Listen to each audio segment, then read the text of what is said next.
آپ صرف اللہ کا بندہ بننا چاہتے ہیں، 3 مقابلے کرنے پڑیں گے۔ سب سے پہلے کس سے مقابلہ کرنا ہوگا؟ اپنے نفس سے۔ وہ جو کل شعر سنایا تھا کہ مسجد تو بنا دی شب بھر میں ایمان کی حرارت والوں نے، من اپنا پرانا پاپی ہے برسوں میں نمازی بن نہ سکا۔ کوئی شخص رشوت پیش کر رہا ہے، حرام شے ہے، نفس کیا کہتا ہے؟ لے لو، کہتا ہے کہ نہیں؟ اور بڑی پٹیاں پڑھاتا ہے کہ یہ سارا تقویٰ کا حیضہ تمہیں ہو گیا ہے، فلاں حاجی ہے، فلاں وہ ہے، وہ بھی لیتا ہے، اور فلاں ضرورت رکی پڑی ہے، بچے کی فیس نہیں گئی ہے، بیوی کو اتنا عرصہ ہو گیا ساڑی کی فرمائش کرتے ہوئے ساڑی نہیں خریدی گئی ہے، یہ ساری پٹی پڑھائے گا نفس کے نہیں۔ اب اگر آپ مقابلہ کر سکتے ہیں نفس کا تو بچیں گے، مقابلہ نہیں کر سکتے باہر کھا جائیں، یہی ہوگا کہ نہیں؟ اذان کا وقت آ گیا، اذان سن لی آپ نے، لیکن پھر نفس نے کہا ابھی اور سو، آپ نے کروٹ لی اور کپڑا خوب ٹھیک کیا اور غین ہو گئے۔ اگر آپ اس نفس کے تقاضے کو اس وقت رد کر سکتے، طاقت آپ میں اتنی ہوتی تو آپ کھڑے ہوتے مسجد کی طرف جاتے۔ گویا کہ بندگی رب کے لیے سب سے پہلا جہاد کس سے کرنا ہوگا؟ نفس۔ اچھا، نفس اکیلا نہیں ہے، اس کے پیچھے ایک بہت بڑا بدماش ہے، وہ شیطان لعین، وہ اسے اکساتا رہتا ہے، پھونکے مارتا ہے، الذی یوسوس فی صدور الناس، اشتعال پیدا کرتا ہے، پٹیاں پڑھاتا ہے، برائی کو مزین کرتا ہے، بے حیائی کو فیشن کا نام دیتا ہے، ناچ گانے کو وہ کلچر کا نام دیتا ہے، یہ سارا کچھ کر رہا ہے۔ تو اگر شیطان سے مقابلہ نہیں کر سکیں گے تو اللہ کی بندگی کر سکیں گے؟ تیسری چیز، معاشرہ بگڑا ہوا ہے، بگڑے ہوئے معاشرے کا ایک دباؤ ہے آپ پر، یہ بالکل ایسے جیسے ایک ہجوم ایک طرف جا رہا ہو تو ادھر جانا آسان اور مقابلے میں جانا بہت مشکل، زور لگانا پڑے گا نا۔ تو معاشرے کا رخ کچھ اور ہے، آپ کا رخ کچھ اور ہے، معاشرہ نہ خدا کو جانے نہ رسول کو جانے، آپ چاہتے ہیں اللہ اور اس کے رسول کے حکم پہ چلنا، کشمکش کرنی پڑے گی کہ نہیں؟ بہت پیارے ہیں وہ مصرے، زمانہ بات و نہ سازت تو با زمانہ ستیز، زمانہ تمہارے ساتھ اگر موافقت نہیں کر رہا، زمانے سے جنگ کرو۔ اور بے غیرت اور بے حمیت اور بودے اور بزدل اور کچے لوگوں کا اصول کیا ہے؟ زمانہ بات و نہ سازت تو با زمانہ بے ساز، زمانہ تمہارے ساتھ موافقت نہیں کرتا، بھائی تم زمانے کے رنگ میں رنگے جاؤ۔ آسان راستہ کون سا ہے؟ زمانہ تمہارے رنگ میں نہیں آتا، تم اس کے مطابق ڈھل جاؤ، کوئی تکلیف ہوگی؟ اور زمانہ تمہارے ساتھ اگر موافقت نہیں کر رہا، تم زمانے سے لڑو، تکلیف آئے گی کہ نہیں؟ 3 جہاد کرنے پڑیں گے تو انسان اللہ کا بندہ بن سکے گا۔ بات سمجھ میں آئی؟ اسی لیے جب پوچھا گیا حضور سے ای الجہاد افضل یا رسول اللہ، اے اللہ کے رسول سب سے افضل جہاد کون سا ہے؟ آپ نے فرمایا ان تجاہد نفسک فی طاعت اللہ، سب سے افضل جہاد یہ کہ اپنے نفس سے جہاد کرو، کشمکش کرو، مقابلہ کرو، تاکہ اسے اللہ کا مطیع بناؤ۔ یہ جہاد ہے افضل الجہاد۔ پہلے میں نے کہا تھا پہلی منزل سب سے اہم، تو جو پہلی منزل کا جہاد ہے وہ افضل الجہاد، بالکل 2 اور 2 4 کی طرح کی بات ہے، اور اسی کو کہا گیا جہاد اکبر۔ جب آپ غزوہ تبوک سے واپس آئے ہیں، آپ نے فرمایا مسلمانوں یہ نہ سمجھنا جہاد ختم ہو گیا، رجعنا من الجہاد الاصغر الى الجہاد الاکبر، وہ تو چھوٹا جہاد تھا جو ہم کرنے گئے تھے کافروں کے خلاف، یہ بڑا جہاد ہے جو مدینے میں رہ کر ہوگا، ہر آن ہوگا، وہ تو کبھی ہوتا ہے کبھی نہیں ہوتا، یہ ہر وقت ہوتا ہے، ہر صبح ہوتا ہے، ہر رات ہوتا ہے، ہر شام ہوتا ہے، ہر لحظہ ہوتا ہے، ہر وقت کشمکش ہے خیر و شر کی، حلال اور حرام کی، صحیح اور غلط کی، زمانے کی روش اور دین کا تقاضا ٹکرا رہے ہیں۔ آپ اگر اس راستے پر پہلا قدم رکھیں ایک عزم کے ساتھ تو ہوش ٹھکانے آ جائیں گے، دن میں تارے نظر آئیں گے، 14 طبق روشن ہو جائیں گے کہ دین کا نام لینا آسان ہے، چلنا بہت مشکل ہے۔ چمی گویم مسلمانم بے لرزم کہ دانم مشکلات لا ادارہ۔ یہاں پر بھی نوٹ کیجئے کہ یہ 3 اس کے مرحلے ہیں جو منہج انقلاب نبی میں ہم نے واضح کی۔ طاقت کے ساتھ طاقت، پنجہ آزمائی۔ پہلا مرحلہ صبر محض ہے، پرسیکیوشن کو جھیلو، برداشت کرو، صبر کرو. نغمہ ہے بلبل شوریرہ تیرا خام ابھی، اپنے سینے میں اسے اور ذرا تھام ابھی، منتظر رہو، وقت آئے گا ہاتھ کھول دیے جائیں گے. دوسرا مرحلہ ایکٹیو ریزسٹنس، آگے بڑھو، للکارو، چیلنج کرو، اقدام کرو. آخری مرحلہ پھر تصادم، جان دینے کے لیے میدان میں آ جاؤ. یہ قتال ہے. اسی لیے میں نے ایک مرتبہ تقریر کی تھی بھمبر میں، پہلی مرتبہ مجھے یاد ہے، میں نے یہ 9 منزلیں بیان کی تھی. 8 منزلیں جہاد ہیں، 9ویں منزل جا کر قتال بنتی ہے. پہلی منزل پر 3 جہاد تھے نا، نفس سے، شیطان سے، بگڑے ہوئے معاشرے سے. دوسری منزل پر دعوت و تبلیغ بالحکمہ بالموعظہ جدال احسن. تیسری منزل پر صبر محض، پیسو ریزسٹنس، اقدام، چیلنج، ایکٹیو ریزسٹنس. 8 منزلیں جہاد. اور 9ویں منزل ان اللہ یحب الذین یقاتلون فی سبیلہ صفا کانہم بنیان مرصوص. گویا جہاد کی پہلی منزل مجاہدہ مع النفس، اور آخری اور 9ویں منزل قتال فی سبیل اللہ. واضح رہے کہ اسی کا منفی پہلو ہجرت ہے. بہت اہم بحث شروع ہوگی. جیسے اسلام کا منفی پہلو اطاعت کا تقوی ہے، حکم مانو، حکم پر عمل کرو، اطاعت. نافرمانی سے بچو، بات تو ایک ہی ہوئی. جہاد کا منفی رخ ہجرت ہے. اللہ کی بندگی کرنے کے لیے معاصی سے ہجرت کرنی ہوگی، حرام چیزوں سے ہجرت کرنی ہوگی. اسی لیے سوال کیا گیا ای الہجرت افضل یا رسول اللہ. جواب کیا تھا؟ ان تہجر ما کرہ ربک. سب سے افضل ہجرت یہ ہے کہ ہر اس شے کو چھوڑ دو جو تمہارے رب کو پسند ہے. اسی لیے تنظیم کے عہد نامے میں جب اللہ کے ساتھ معاہدہ ہے، انی واحد اللہ، نمبر 1 کس بات کا معاہدہ؟ ان اہجر کل ما یکرہہ، ہر اس شے کو چھوڑ دوں گا جس کو وہ پسند نہیں کرتا.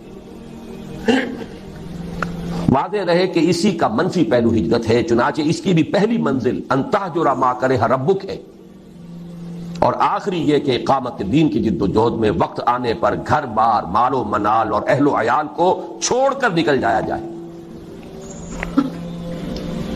اس کی بھی نیت ہونی، تیاری کیجیے نفسیاتی طور پر. آج بھی جائزہ لیجیے. اتنی گرفت تو نہیں ہے کہ کبھی پکار آئے اور بلایا جائے اور یہ بندھن مجھے باندھ کر رکھ لے. اگر ایسا ہے تو یہی تو خطرہ ہے. پھر آگے جا کر جو ہفتے اعمال کرانا ہے ابھی چھٹی کرو، سب کچھ کرنا اور پھر ہفتے اعمال کرا لینا. آپ کو معلوم ہے جنہوں نے ہجرت نہیں کی تھی، سورہ نساء میں کتنی اہم بحث آئی ہے.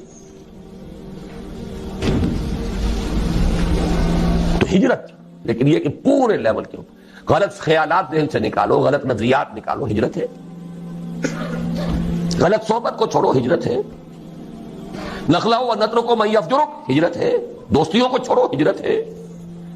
محبتوں کو کاٹو اس تلوار سے، ہجرت ہے.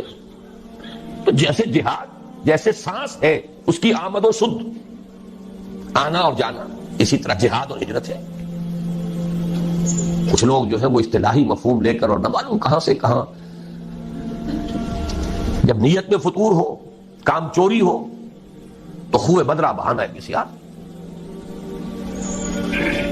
جہاد اور ہجرت لازم و ملزوم، ایک مثبت ایک منفی، کرنٹ چل ہی نہیں سکتا. ایک پازیٹو وائر ایک نیگیٹو وائر. جہاد کی پہلی 2 منزلوں کے لیے اصل آلہ و ہتھیار قرآن مجید ہے. نفس سے جہاد کریں گے، کس شے سے؟ کیسے ماریں گے نفس کو؟ اس کو پاک کرنا ہے کس سے؟ قرآن سے. یا ایھا الناس قد جاءکم موعظۃ من ربکم وشفاء لما فی الصدور. شیطان سے لڑو گے کس تلوار سے؟ کشتن ابلیس کار مشکل است، زاں کے او گم اندر اعماق دل است. خوشترا باشد مسلمان اشکنی، کشتہ شمشیر قرآن اشکنی. جاہدہم بہ جہادا کبیرا. دوسری منزل قرآن، تذکیر قرآن سے، تبشیر قرآن سے، انذار قرآن سے، دعوت قرآن کی، تبلیغ قرآن کی، وہ سارا برکت و محور اس کا. اوحی الی ھذا القرآن لانذرکم بہ ومن بلغ فلقد یسرناہ بلسانک لتبشر بہ المتقین وتنذر بہ قوما لدا. نفس کے خلاف جہاد کرنا ہے، ومن اللیل فتہجد بہ نافلۃ لک. دعوت کے لیے غلط نظریات کا انکار کرنا ہے قرآن کے ذریعے، ایمان کا اس بات کرنا ہے قرآن سے ہوگا. نور یہ ہے، اندھیاروں سے یہ نکالے گا. لِيُخْرِجَكُم مِّنَ الظُّلُمَاتِ إِلَى النُّورِ فَآمِنُوا بِاللَّهِ وَرَسُولِهِ وَالنُّورِ الَّذِي أَنزَلْنَا وَجَاهِدْهُمْ بِهِ جِهَادًا كَبِيرًا. مکی دور کی شمشیر قرآن اتر کر ہرا سے سوئے قوم آیا اور ایک نسخہ کیمیا سا. جہاد کی پہلی دو منزلوں کے لیے اصل آلہ و ہتھیار قرآن مجید ہے، یعنی جہاد بالقرآن. چنانچہ مجاہدہ مان نفس کا مؤثر ترین ذریعہ ہے قرآن کے ساتھ قیام اللیل یا تہجد، اور دعوت و تبلیغ کا پورا عمل بھی قرآن حکیم ہی کی اساس پر اور اسی کے ذریعے ہونا چاہیے. یتلو علیہم آیاتہ ویزکیہم ویعلمہم الکتاب والحکمہ، سارا اساسی منہاج قرآن کے گرد گھوم رہا ہے. تیسری اور آخری منزل عہد حاضر میں جہاد بالید کی موضوع ترین صورت فواحش و منکرات کے خلاف پرامن مظاہرے ہیں. صرف مظاہرہ نہیں، پکیٹنگ، گھیراؤ، جلاؤ نہیں، گھیراؤ نہیں ہونے دیں گے. بل حافظون لحدود اللہ، چلاؤ گولی، مار دو جتوں کو مارتے ہو. شہادت مطلوب و مقصود مومن، نہ مال غنیمت نہ کشف کشاد. یہ میرا کل کا موضوع ہے، لیکن یہ کہ یہاں جہاد بالید، کسی کو نہیں المنکر بالید کہا ہے. من رأى منكم منكرا فليغيره بيده فإن لم يستطع فبلسانه فإن لم يستطع فبقلبه وذلك ضعف الإيمان. ومن جاهدهم بيده فهو مؤمن ومن جاهدهم بلسانه فهو مؤمن ومن جاهدهم بقلبه فهو مؤمن وليس وراء ذلك من الإيمان حبة خردل. لیکن نوٹ کیجئے، لیکن اس میں نوبت فقہائے کرام کی طے کردہ شرائط کے تحت قتال یعنی جہاد بالسیف تک بھی آ سکتی ہے. اس کو یہ سمجھ لینا کہ یہ سرے سے اب دائرے سے خارج ہو گیا، یہ تو قادیانیوں کا خیال ہے، اور بالفعل ہمارے بہت سے علماء اسے خارج کیے بیٹھے، بڑے بڑے مفکرین خارج کیے بیٹھے. بعض لوگوں کو یہ مغالطہ لاحق ہو گیا ہے فاسق و فاجر حکمرانوں کے خلاف خروج نہیں ہو سکا. یقیناً بعض ایسی احادیث ہے، لیکن دوسری احادیث بھی موجود ہے. جب ایک ہی حدیث سے آپ سارا مسئلہ نکالیں گے تو بڑی گمراہی میں آ جائیں گے. من قال لا الہ الا اللہ دخل الجنہ، یہاں تو ایمان بالرسالت بھی ثابت نہیں ہوتا. جس نے کہا لا الہ الا اللہ جنت میں داخل ہو جائے گا، لیکن آپ پورا مورچہ لگا دیں کہ نہیں نہیں، ایمان بالرسالت لازم ہے، ایمان بالآخرت لازم ہے، ایمان بالقرآن لازم ہے، پھر اس کے عملی تقاضے لازم ہیں. تو اس کو بھی اچھی طریقے سے سمجھ لیجئے. قتال اور فساق و فجار حکمرانوں کے خلاف طاقت کا استعمال، لیکن اس کی شرائط ہے. امام ابو حنیفہ جن کو میں سید الفقہاء سمجھتا ہوں، انہوں نے اس کے لیے واضح طور پر کہا کہ نہیں المنکر اگر زبان سے مؤثر نہیں ہو رہا تو فبالسیف، تلوار، لیکن اس کے لیے طاقت اتنی بہم پہنچ چکی ہو. یہ نہیں کہ 4 آدمی اکٹھے کیے 4 کو مروا دیا، پھر آگے چلے، پھر 10 کو اور اکٹھے کیے 10 کو مروا دیا. یہ نہیں، ہنگامہ کیا، جماعت بنائیے، قوت جمع کیجئے، تربیت دیجئے، منظم کیجئے، محتسب تعداد اتنی کہ جو بھی آپ کے اندازے ہیں اس کے اعتبار سے، ویسے کوئی شے کہیں سے آ جائے بورڈ فرام دی بلو وہ بات دوسری ہے، لیکن ہر اندازے میں آپ یہ تقریباً یہ یقین رکھیں کہ اب اتنی طاقت ہے کہ ہم بدل دیں گے اس نظام کو، کامیابی ہو جائے تب جا کر اس کا امکان ہے، ورنہ نہیں. ٹیررزم جو ہے جو چل رہا ہے آج کل، ادھر حقیقت جہاد اور قتال کو بدنام کرنے والی چیزیں ہیں، لیکن یہ کہ اس کو خارج کر دینا اس کی غلط ہے. اس میں نوبت فقہاء کرام کی طے کردہ شرائط کے تحت قتال یعنی جہاد بالسیف تک بھی آ سکتی ہے. یہ ہے جہاد کی بحث. پہلا جو لازمی تقاضا ہے ان 3 فرائض کے لیے وہ ہے جہاد. دوسرا لزوم اجتماعیت، اجتماعیت کا لزوم. اس میں بھی درجے ہوں گے. کسی جگہ یہ مستحب ہوگا، کسی جگہ یہ مفید کہہ لیجئے، ممد کہہ لیجئے، کسی جگہ لازم ہوگا. ہر وقت ہر حال میں لازم نہیں. فریضہ اول کے ضمن میں صرف صحبت صالح، کونوا مع الصادقین. اللہ کا بندہ بننا ہے آپ کو، نفس سے جہاد کرنا ہے، شیطان سے کرنا ہے، معاشرے سے کرنا ہے، تو ایسے لوگوں کی معیت تلاش کریں، ایسوں کا قرب، ایسوں کی صحبت جو یہی کام کر رہے ہوں، یہی کرنا چاہتے ہوں. اس سے تقویت پہنچے گی آپ کو. مرید کسے کہتے ہیں؟ ارادہ کرنے والا. آپ نے ارادہ کیا ہے اور بھی ہے اس نے بھی ارادہ کر لیا ہے، یہ مرید جمع ہو. اس سے یقیناً تقویت حاصل ہوگی. لیکن عقلاً محض اس کام کے لیے جماعت، میں جماعت کا ایک مفہوم خاص بول رہا ہوں، جماعت ڈسپلنڈ سموتات والی جماعت، اس کام کے لیے ضرورت نہیں. نمبر 2، اسی طرح فریضہ ثانی کے ضمن میں درس گاہوں، اداروں، انجمنوں اور سوسائٹیوں سے پورا ہو سکتا. دین کی دعوت و تبلیغ ہے، ڈھیلا ڈھالا نظم ادارہ ہے، اشاعت قرآن کا ادارہ، پبلشنگ ہاؤس ہے، آڈیو ویڈیوز کے کا کوئی سلسلہ ہے، جرائد ہے، رسائل ہیں، انجمنیں ہیں، دارالعلوم ہیں. یہ سب اس کا ذریعہ ہے. یہ جماعتیں نہیں ہیں. اجتماعیت تو ہے. لزوم اجتماعیت لکھا ہے میں نے اوپر. اجتماعیت ایک عام لفظ ہے. یہ لوز آرگنائزیشنز، ایسوسیشنز، انجمنیں، ان میں وہ سموتات، ڈسپلن یہ نہیں. ٹھیک ہے، ایک دستور ہے، قانون ہے، اس کے مطابق آپ نے تقسیم کار کر لیے. کوئی صدر ہے، کوئی سیکریٹری ہے، جس کی ٹانگ گھسیٹنی ہو گھسیٹ لیجئے، نو کانفیڈنس لے آئیے اس کے خلاف. جس کو آپ برقرار رکھنا چاہیں رکھیں، جو بھی رکھیں. آپ کا دارالعلوم ہے، اس کا کوئی محتمم ہے، بہرحال ایک نظم تو وہاں ہوگا. لیکن یہ کہ وہ جماعت کا سلسلہ نہیں. لیکن اب ہے اصل شے، فریضہ ثالث کے ضمن میں سم و طاعت فی المعروف کے ٹھیٹھ اسلامی اور عسکری اصول پر مبنی جماعت کے بغیر پورا نہیں. کوئی احمق ہوگا جو سمجھے کہ یہ کام ہو سکتا ہے بغیر اس کے. ٹھیٹھ اسلامی اور عسکری ملٹری ڈسپلن، وہاں آپ کو یہ اختیار نہیں ہے، حق حاصل نہیں ہے کہ آپ اپنے سپیریئر سے یہ پوچھیں کہ یہ حکم آپ کیوں دے رہے ہیں، مجھے کیا حکمت ہے. There's not to reason why, there's but to do and die. عسکری اور ٹھیٹھ اسلامی سموتات، فاسمعوا واطیعوا. اللہ کی سموتات مطلق، رسول کی سموتات مطلق، الا یہ کہ وہ خود کہہ دیں کہ یہ صرف میرا مشورہ ہے، حکم نہیں ہے. جیسے حضرت بریرہ نے پوچھ لیا تھا. حضرت مغیث ایک غلام تھے، حضرت بریرہ ایک کنیز تھیں، ان کے ساتھ نکاح تھا. حضرت عائشہ کی کنیز تھی حضرت بریرہ. حضرت عائشہ نے انہیں آزاد کر دیا. اب ان کا سٹیٹس ہو گیا اونچا، وہ غلام کے غلام تھے.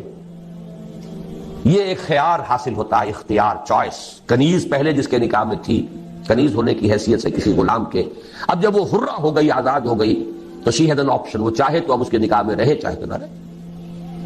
کفر نہیں رہا نا اب وہ. تو حضرت بریرہ نے کہا میں تو اب اس کے نکاح میں نہیں رہوں گی مغیث کے.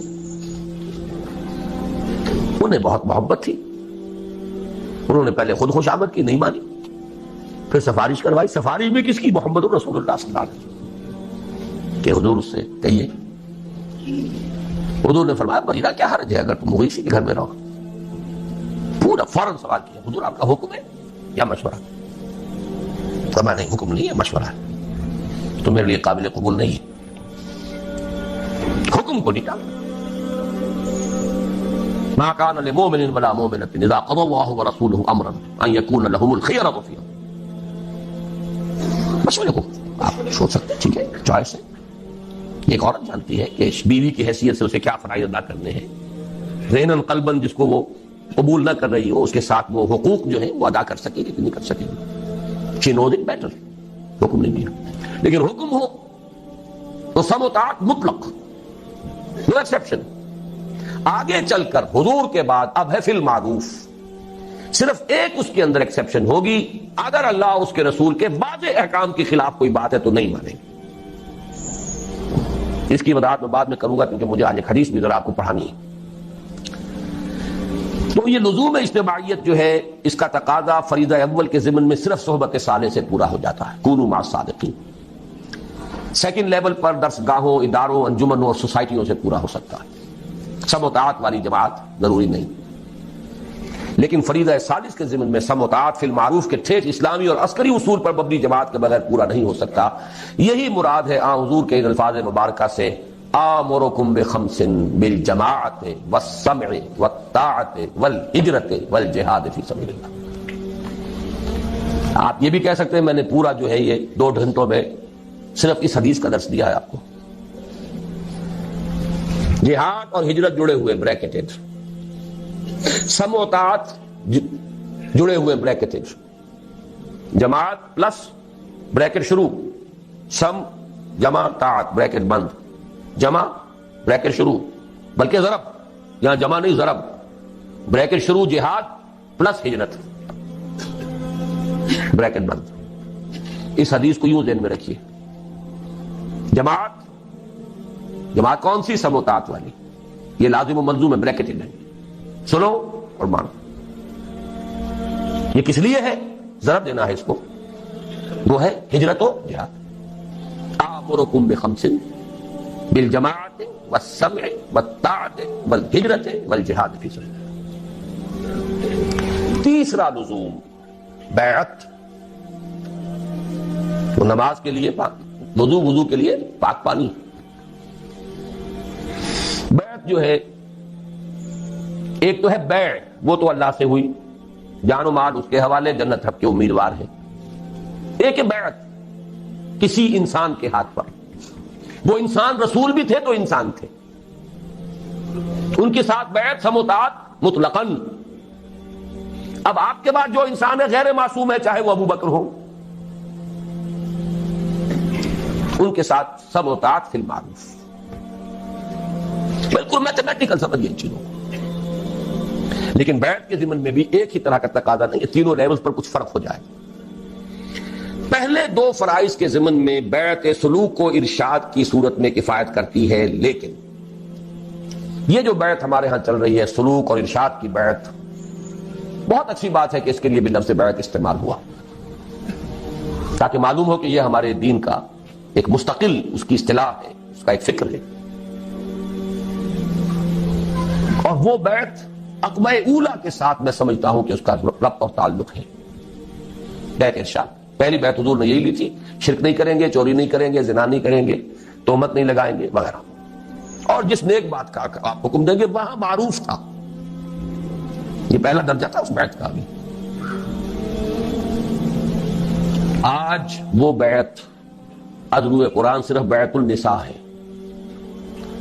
یہ سلوک کی بیعت زنانہ بیعت ہے، یہ مردانہ بیعت نہیں ہے، زنانہ بیعت. غور کر لیجئے اس کو. قرآن حکیم نے وہی الفاظ دیے، حالانکہ سورہ ممتحنہ سن 6-7 میں نازل ہو رہی ہے. بیعت عقبہ اولا سن 10 میں، سن 10 نبوی، ہجرت سے 1.5-2 سال قبل لی جا رہی ہے.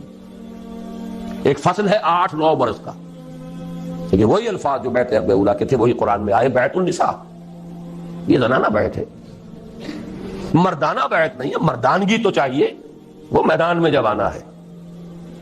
مردانہ بیعت وہاں درکار ہے، وہ فرض خواتین پر نہیں. زنانہ بیعت لیکن ہے بیعت. اس کے بارے میں ہمارے ہاں وہ جو اہل حدیث مسلک کے لوگ ہیں وہ اس کی نفی کر دیتے، کوئی بیعت نہیں، اس کا کوئی اصول نہیں، کوئی اس کا ثبوت نہیں. غلط بات ہے. بیعت عقبہ اولا بیعت ہی یہی ہے، بیعت النساء بیعت ہی یہی ہے. بیعت ارشاد ہے، وہ بھی صحیح ہے، حق ہے، لیکن وہ بیعت جو مردوں سے مطلوب ہے وہ کچھ اور ہے. اگر یک قطرہ خونداری اگر مشتے پرے داری بے ابا من تو آمودم طریق شاہ بازی راہ. مردانگی اس کے لیے بیعت جو ہے وہ ہے نمبر 3. فریضہ ثالث کے ضمن میں بیعت سموتات فی المعروف کی صورت لازمی و لابدی. اب میرے پاس اور الفاظ نہیں ہے جس کو میں تاکید کیسے دوں کیسے کروں. لازمی ہے لابدی ہے, کوئی اس سے رستگاری نہیں. یا تو کہیے کہ وہ فرض ہے ہی نہیں, ٹھیک ہے چھٹی ہو گئی, جس گاؤں جانا نہیں اس کا راستہ کا ہے کو پوچھنا. اگر مانتے ہیں کہ وہ فرض ہے, بلند ترین منزل کے لیے جد و جہد فرض, تو کوئی پاگل ہوگا, احمق ہوگا, ڈھیٹ ہوگا جو اس کے لزوم کا انکار کرے.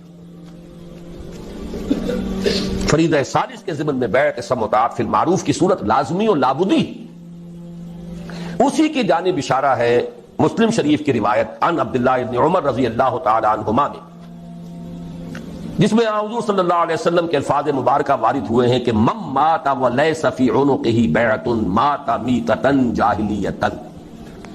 جو شخص مرا اس حال میں کہ اس کی گردن میں بیعت کا قلادہ نہیں تھا, وہ جاہلیت کی موت مرا ہے, ایمان اور اسلام کی موت نہیں مرا ہے.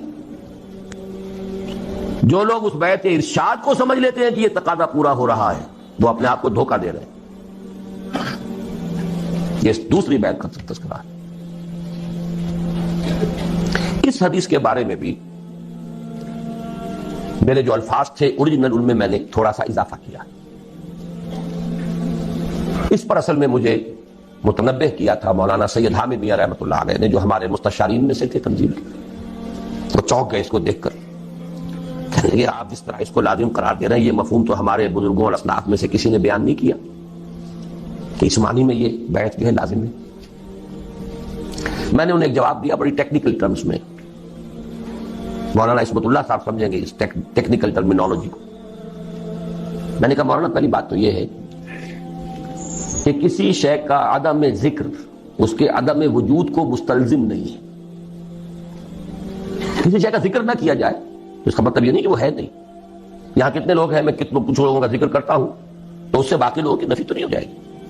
اگر اسلاف میں سے کچھ لوگوں نے اس کا ذکر نہیں کیا تو اس سے یہ لازم نہیں آتا کہ تھا ہی نہیں. مثال دی, اور میں بہت ہی اللہ کا شکر ادا کرتا ہوں کہ میرے علم میں وہ مثال آ گئی تھی, کیونکہ میرے استاد بھی تھے مولانا منتخب الحق قادری. انہوں نے بتایا کہ ان کے جو استاد تھے مولانا معین الدین اجمیری رحمۃ اللہ علیہ, ان کی جو لائبریری تھی اس کی ایک الماری ایسی تھی جس کی وہ چابی کسی کو نہیں دیتے تھے کبھی. اس کی کتابیں جھاڑنی ہوتی تھی تو خود ہی. ایک مرتبہ کہیں طبیعت ناساز تھی اور یہ ان کے بہت چہیتے شاگرد تھے, مجھے دے دی, اور وہ رہتے تھے قبرستان میں. قبرستان میں وہ جگہ بنائی بھی تھی, وہاں رہتے تھے. یہ بھی وہ کہتے تھے ہماری سمجھ میں نہیں آتا تھا, ان کے پاس اچھے بھلے گھر موجود ہیں اجمیر شہر کے اندر, وہاں کیوں نہیں رہتے. اور پھر یہ کہ وہاں پہ کچھ لوگ آتے رہتے تھے, ولایتی کہتے تھے پٹھان, اس وقت جو افغان پٹھان ولایتی آتے رہتے تھے. ایک دفعہ طبیعت ناساز تھی, انہوں نے فرمایا کہ تم ذرا میری الماری یہ صاف کر. تو میں نے دیکھا اس میں رجسٹر تھا جس میں ان لوگوں کے نام درج تھے جنہوں نے ان سے بیعت جہاد کی ہوئی تھی, اور یہ شاگرد چہیتے ترین شاگرد, انہیں پتا بھی نہیں. تو عدم ذکر عدم وجود کو مستلزم نہیں. سمجھ لیجیے بات, جس کی مثال یہ ان کے علم میں آیا کہ وہ تو بیعت جہاد وہ دے رہے تھے, لیکن یہ کہ ابھی انہوں نے اس کو خفیہ رکھا ہوا. لیکن بہرحال میں نے یہ بعد میں ہمارے ایک رفیق ڈاکٹر تقی الدین صاحب نے بھی پھر کچھ اس پر گفتگو کی تھی, تو میں نے اس میں اپنی رائے میں ایک ترمیم کی ہے. پہلی میری رائے یہ تھی کہ صرف 2 ہی صورتیں ممکن ہیں, یا تو اسلامی نظام حکومت قائم ہے تو اس کے سربراہ سے بیعت سموتات فی المعروف ہوگی, نہیں ہے تو اس کو قائم کرنے کے لیے جماعت قائم کرنی ہوگی, اس کے سربراہ سے بیعت سموتات فی المعروف ہوگی. تیسری صورت ممکن ہی نہیں. تو جیسے میں نے اب استثناء قائم کیا ہے اس میں کہ علم اور عمل کے درمیان فصل بھی ہو سکتا ہے, ایک شخص مفلوج ہو سکتا ہے نفسیاتی اعتبار سے, اللہ جانتا ہے لا یکلف اللہ نفسا الا وسعها, وہ حساب لے لینا. قاعدہ کلیہ نہیں ٹوٹے گا نارمل آدمی کے لیے. وہی بات ہے کہ علم اور نظریہ اور فکر اور ادھر عمل اور رویہ اور کردار لازم و ملزوم نہیں. اسی طرح اب میں نے یہاں پہ لفظ لکھا ہے اس لیے کہ نارمل حالات تو 2 ہی صورتیں ممکن ہیں. ایک لفظ کا اضافہ کیا, نارمل حالات, جیسے وہ نارمل انسان بمقابلہ مریض انسان, نارمل حالات بمقابلہ فتنہ شدید، یہ ابھی آگے آ جائے گا۔ اس لیے کہ نارمل حالات میں تو دو ہی صورتیں ممکن ہیں۔ نمبر ایک، اگر کم سے کم شرائط و معیارات پر اترنے والا صحیح اسلامی نظام حکومت قائم ہے تو اس کے سربراہ سے بیعت سموتات فی المعروف،